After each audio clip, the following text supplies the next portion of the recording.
നമസ്കാരം. തൊഴിലുറപ്പ് പദ്ധതിയിൽ നിന്ന് രാഷ്ട്രപിതാവ് മഹാത്മാഗാന്ധിയുടെ പേര് വെട്ടിമാറ്റി.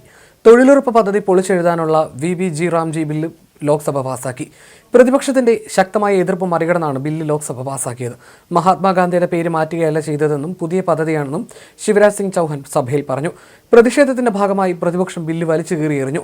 പിന്നാലെ ബഹളത്തിന് കീഴടങ്ങില്ലെന്ന് ശിവരാജ് സിംഗ് ചൗഹാൻ വ്യക്തമാക്കി. തൊഴിലുറപ്പ് പദ്ധതി പൂജ്യ ബാപ്പു ഗ്രാമീൺ റോസ്ഗാർ യോജന എന്ന പേര് മാറ്റുമെന്നാണ് നേരത്തെ വിവരങ്ങൾ പുറത്തുവന്നത്.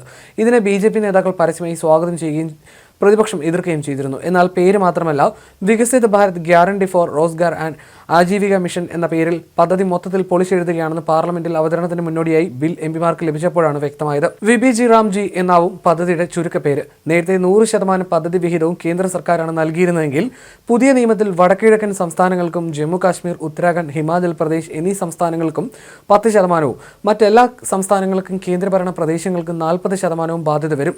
ഉറപ്പാക്കുന്ന തൊഴിൽ ദിനങ്ങൾ 100-ൽ നിന്ന് 125 ഉയർത്തിയിട്ടുണ്ട്. അതേസമയം പദ്ധതിക്കായി അംഗീകരിച്ച തൊഴിലുകളിൽ കാര്യമായ മാറ്റമുണ്ട്. വികസിത ഭാരതം എന്ന ലക്ഷ്യത്തോടെ ഗ്രാമങ്ങളിലെ അടിസ്ഥാന വികസനത്തിനായി പൊതുമരാമത്ത് പ്രവർത്തികളെ ശാക്തീകരിക്കാനും ജലസംരക്ഷണം, അനുബന്ധ ജോലികൾ, ഗ്രാമീണ വികസനം, ഉപജീവനവുമായി ബന്ധപ്പെട്ട അടിസ്ഥാന സൗകര്യങ്ങൾ, കാലാവസ്ഥാ വ്യതിയാനം മൂലമുണ്ടാകുന്ന വെല്ലുവിളികൾ ചെറുക്കാനുള്ള പ്രവൃത്തികൾ മുതലായവയാണ് ജോലിയായി അംഗീകരിച്ചിട്ടുള്ളത്.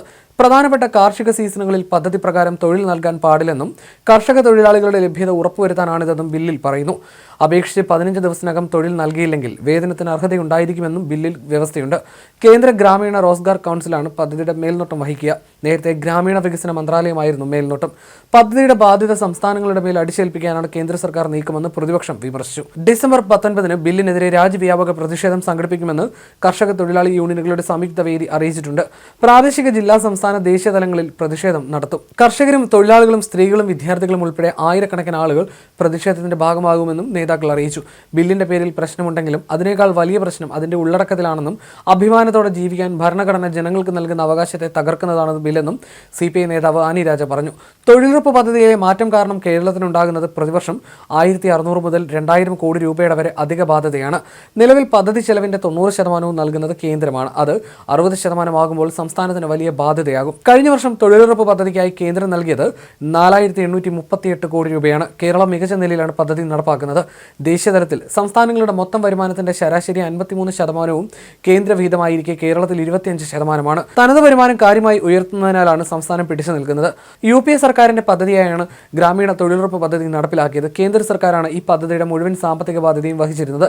20 വർഷത്തിനിപ്പുറം സാമ്പത്തിക ബാധ്യതയുടെ 40% തുക സംസ്ഥാനങ്ങൾ വഹിക്കണമെന്നാണ് പുതിയ നിയമം. ഇതോടെ പദ്ധതിക്ക് മരണമണി മുഴങ്ങുകയാണെന്നാണ് ആക്ഷേപം. അതേസമയം ബില്ലിനെതിരെ പാർലമെന്റിൽ ബെന്നി ബെഹനാൻ MP ശക്തമായ വിമർശനം ഉന്നയിച്ചു. പേരുമാറ്റത്തിന്റെ മറവിൽ വർഗീയ അജണ്ട മുന്നോട്ട് വെക്കാനാണ് BJP ശ്രമിക്കുന്നതെന്ന് അദ്ദേഹം പറഞ്ഞു. മഹാത്മാഗാന്ധിയുടെ ശോഭയെ ഒരു പേരുമാറ്റം കൊണ്ട് നശിപ്പിക്കാമെന്ന് ആരും കരുതരുത്. കേന്ദ്രമന്ത്രി റാംജി എന്ന് പറഞ്ഞാണ് പ്രസംഗം അവസാനിപ്പിച്ചതെങ്കിൽ താൻ മഹാത്മാഗാന്ധി അമർ രഹേ എന്ന് വിളിച്ചാണ് പ്രസംഗം അവസാനിപ്പിക്കുന്നതെന്നും ബെന്നി ബെഹനാൻ MP പറഞ്ഞു.